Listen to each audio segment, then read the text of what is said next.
suis tout à fait ravie de vous retrouver en cette belle journée de lundi. J'espère que vous allez bien malgré ce temps quelque peu frisqué. Alors aujourd'hui, nous allons parler de la revanche d'une revenante, tout simplement, si vous voulez. Une histoire qui s'est passée du côté de Chicago, tout simplement.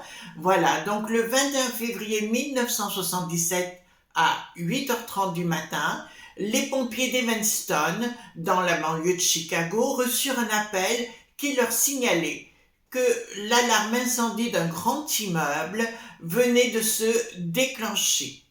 En arrivant sur les lieux, ils comprirent rapidement que l'appartement 15B était en flammes et comme personne ne leur répondait, deux des hommes forcèrent la porte, suivant la fumée noire qui s'échappait de la chambre, ils s'aperçurent qu'un matelas roulé au pied du lit était en train de brûler. Après avoir éteint les flammes, les pompiers ouvrirent les fenêtres pour laisser sortir la fumée. Mais quand ils voulurent déplier le matelas, qui était maintenant imbibé d'eau, ils découvrirent le corps d'une femme dissimulée à l'intérieur et qui avait non seulement les jambes écartées, mais aussi un couteau planté dans le torse. Et en 1929 aux Philippines, la victime s'appelait Teresita B. Elle était âgée de 48 ans et elle travaillait comme inhalothérapeute, peut-être car son père était mort d'une maladie respiratoire, à l'hôpital d'Edgewater de Chicago. L'enquête détermina qu'elle parlait à un ami au téléphone quand la sonnette de la porte d'entrée avait retenti. Et connaissant visiblement son visiteur, elle lui avait ouvert la porte sans hésiter, bien sûr. Une fois à l'intérieur, l'homme se trouvait derrière elle quand brusquement, il lui avait enserré le cou de son bras, l'étranglant jusqu'à ce qu'elle perde connaissance. Une fois sa victime inconsciente, il avait fouillé dans son sac à main pour y voler le peu d'argent qui s'y trouvait. Puis, il avait vandalisé l'appartement avant de revenir vers elle.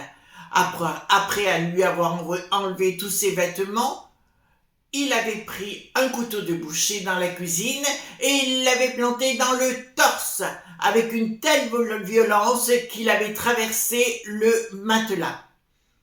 L'homme, qui voulait maquiller son crime en accident, avait mis ensuite le feu au matelas avec un morceau de papier enflammé, puis il avait enveloppé sa victime à l'intérieur. Il était sorti précipitamment de l'appartement. Vu la posture du corps, les enquêteurs pensaient que la victime avait été violée, mais l'autopsie révéla que Teresita était encore vierge au moment de sa mort. Rien d'autre n'avait été volé dans l'appartement. La police n'avait aucun suspect, aucun indice, si ce n'est quelques empreintes et une note qui disait qu'un certain AS lui donnait des billets de théâtre. Rémi Bias Chua, que tout le monde appelait Rémi, était de Philippines elle aussi. Elle travaillait dans le même service que Teresita, et si elle avait vu à plusieurs reprises, elle ne la connaissait pas véritablement. 2 semaines après le drame, Rémi discutait du meurtre avec ses collègues quand, regrettant que personne n'ait encore été arrêté, l'un d'eux s'écria « Teresita doit se retourner dans sa tombe. C'est dommage qu'elle ne puisse pas dire à la police qui l'a tuée. » En entendant ces mots, Rémi sourit tristement et, plaisantant à moitié, elle lui répondit « Elle peut venir à moi en rêve, je n'ai pas peur. » Puis, comme elle était de nuit et que sa garde était loin d'être terminée, elle se rendit dans la salle de repos de l'hôpital pour se reposer un léger instant. Il était alors 2h du matin, elle somnolait, assise sur une chaise, quand soudain, quelque chose lui fit ouvrir les yeux et un cri lui échappa. Là, juste devant elle, se trouvait Teresita, qui était aussi solide qu'une personne vivante.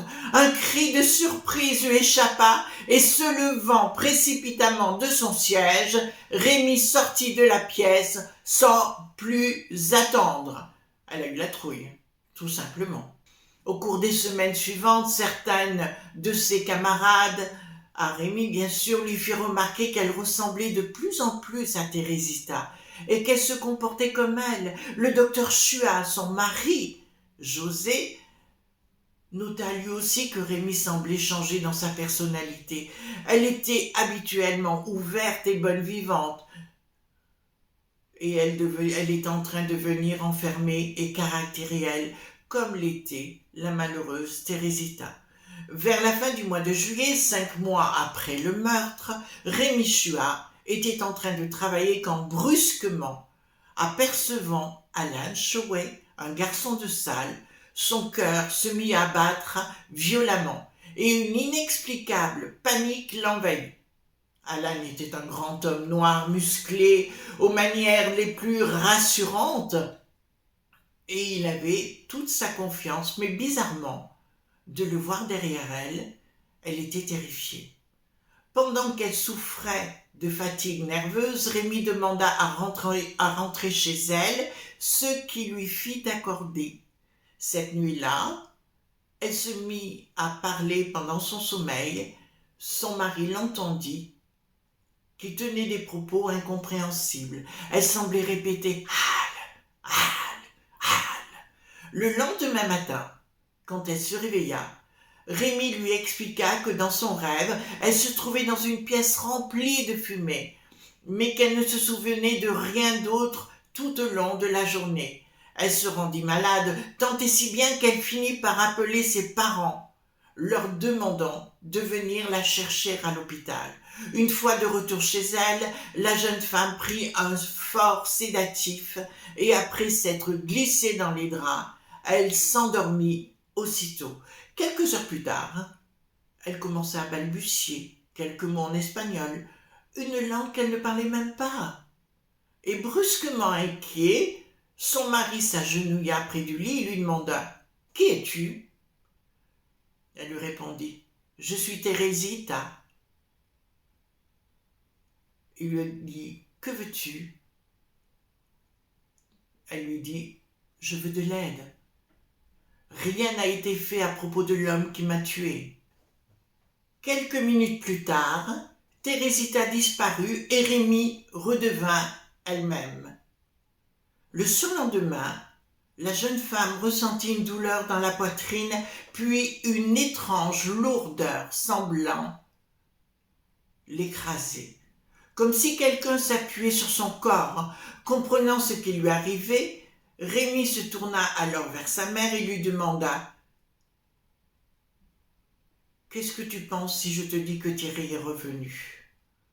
Quand le docteur Chua revint du travail, il retrouva sa femme alitée, mais avant qu'il ait pu prononcer un seul mot, elle lui demandant d'une voix accusatrice s'il avait prévenu les autorités. Le médecin secoua alors la tête en guise de négation, puis il lui expliqua qu'il ne pouvait pas aller trouver la police sans preuve et que les choses n'étaient pas si simples. « Alan m'a tué, » insista la voix. « Je l'ai laissé rentrer dans l'appartement et il m'a tué. » Comme la possession de Rémi commençait à affecter toute la famille et qu'elle perturbait grandement leurs 4 enfants, José décida d'en parler au docteur Winograd, qui était son supérieur hiérarchique à l'hôpital de Franklin Park. Le docteur Winograd écouta toute l'histoire, qu'il prit d'ailleurs très au sérieux.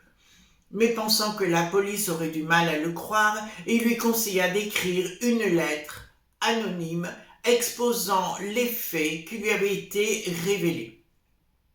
Quelque temps plus tard, avant que son mari n'ait eu le temps d'écrire cette fameuse lettre, Rémi connut une nouvelle crise et la voix de Teresita s'élevant comme une foi de sa bouche, mais véritablement du plus profond de sa bouche, qui voulait savoir pourquoi Joséphua n'avait pas fait ce qu'elle lui avait demandé. Le médecin, qui se montrait d'une grande patience, lui répéta qu'il ne pouvait pas aller voir la police sans preuve.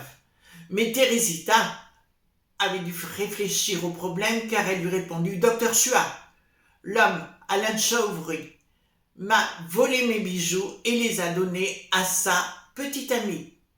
Ils vivent ensemble. Mais comment pouvait-il être identifié? Mes cousins Ron et Ken peuvent les identifier, tout comme les amis Richard Pesotti et Ray King. » La voix lui donna alors le numéro de téléphone de Ron Somera, puis elle rajouta « Hal était venu arranger ma télévision et il m'a tué, puis brûlé. Dites-le à la police !» Fort de ces nouvelles révélations, le docteur Chua téléphona au poste de police d'Evanston. Le 8 juillet 1977, l'inspecteur Stakula se présenta au domicile de monsieur et de madame Chua et l'histoire qu'ils lui racontèrent le stupéfia. D'une étrange manière, il avait l'intime conviction qu'il ne lui mentait pas, tout simplement, mais il ne voyait pas comment il pouvait se servir de ce qu'il venait de lui dire. Il lui était très difficile d'aller voir Alan Chowdhury et de l'arrêter en disant que Teresita était revenue d'entre les morts et elle l'accusait. Une enquête rapide permit de déterminer qu'Alan Chowdhury, qui habitait juste à côté de l'immeuble de Teresita, était bien connu des services de police. Il avait derrière lui une longue carrière criminelle. Il avait même été condamné pour viol à 2 reprises et à chaque fois, il avait agressé ses victimes dans leur appartement. L'homme fut alors amené au poste de police pour y être interrogé. Les enquêteurs lui demandèrent s'il avait vraiment accepté de réparer la télévision de Teresita le soir du meurtre. Et il leur répondit qu'il avait prévu de le faire, mais qu'il s'était arrêté au bar pour boire un verre tout simplement et qu'il avait complètement oublié le rendez-vous. Ils lui demandèrent ensuite s'il était déjà rentré dans l'appartement de la victime, mais l'homme nia farouchement y être jamais allé. Les policiers lui proposèrent alors de prendre un exemplaire de ses empreintes digitales afin de les comparer avec celles retrouvées sur les lieux du drame et brusquement, il se souvint être rentré dans l'appartement de Teresita quelques mois auparavant. Les enquêteurs insistèrent un peu plus et finalement, il admit être allé chez Teresita le soir du meurtre, affirmant qu'il n'était pas resté très longtemps car il lui manquait un circuit électronique particulier pour pouvoir réparer la télévision. Maintenant, le suspect était visiblement nerveux et les enquêteurs décidèrent de le laisser seul. Il souhaitait s'entretenir avec sa petite amie, Yanka, qui était restée à leur domicile. La jeune femme se souvenait que le soir du meurtre, elle s'en rappelait car le camion des pompiers était passé sous sa fenêtre. Alan était rentré tôt à la maison. Ils lui demandèrent s'il lui avait récemment offert des bijoux. Et aussitôt, elle leur présenta l'ancien anneau de corail qu'elle portait à son doigt. Les policiers lui demandèrent alors de les accompagner, de prendre sa boîte à bijoux avec elle. Pendant ce temps, Richard Pesotti et Ray King, les 2 amis de Teresita, avaient été amenés au poste bien sûr. Et quand les enquêteurs leur présentèrent les bijoux de Yanka, ils les reconnurent, dont l'anneau que la jeune femme portait au doigt. L'inspecteur Lieplin, qui était le partenaire de Joseph Stakula, annonça alors à Alan Chowdhury qu'il était Finito. Et croyant à une ruse, l'homme se mit aussitôt à crier plein de colère: « Vous les flics, vous essayez de me coincer !» Les enquêteurs lui montrèrent les bijoux de Teresita, mais Alan prétendit les avoir achetés à un prêteur sur gage qui, bizarrement, ne lui avait remis aucun reçu. Quelques minutes plus tard, comprenant que toutes les preuves étaient contre lui, il demanda à parler à sa petite amie et lui dit, en présence des policiers: « Yanka, j'ai quelque chose à te dire, j'ai tué Teresita. » Alan expliqua alors qu'il avait pensé résoudre ses problèmes financiers en volant Teresita qu'il croyait riche. Cependant, après l'avoir tuée, il avait découvert que son porte-monnaie ne contenait que 30 malheureux dollars et qu'elle ne possédait aucun bien de valeur dans son appartement. Puis, pour écarter les soupçons, il avait décidé de maquiller le meurtre en un crime sexuel. Il l'avait déshabillée, il lui avait écarté les jambes, prenant un couteau de boucher dans la cuisine, il avait ensuite poignardé. Avant de partir, il avait mis donc le feu au matelas, espérant que toutes les preuves qu'il avait pu laisser derrière lui seraient détruites. La voix de la tombe, comme on l'avait surnommé dans cette affaire, fit la une des journaux. Le procès d'Alan Showery débuta le 21 janvier 1979. Il était présidé par le juge Frank Barbero et il connut de nombreux rebondissements. La défense soulignant que la parole d'un fantôme ne constituait pas une preuve recevable et l'histoire de la possession de Rémy perturba tellement les membres du jury qu'ils eurent du mal à s'accorder sur un verdict. Le 23 février 1979, Alan Showery fut reconnu coupable du meurtre et condamné à 14 années de prison, auxquelles virent s'ajouter 4 ans pour vol à main armée et 4 autres pour incendie criminel. Quant à l'esprit de Teresita, qui était probablement soulagée d'avoir été entendue, plus jamais elle ne se manifesta. Voyez les amis, si vous avez encore des doutes sur la puissance de l'esprit, si vous avez encore des doutes sur les choses dites paranormales qui sont pour moi normales, révisez votre copie. Je vous fais de gros bisous tendres et on se retrouve jeudi sur cette chaîne pour une autre aventure. Bye bye!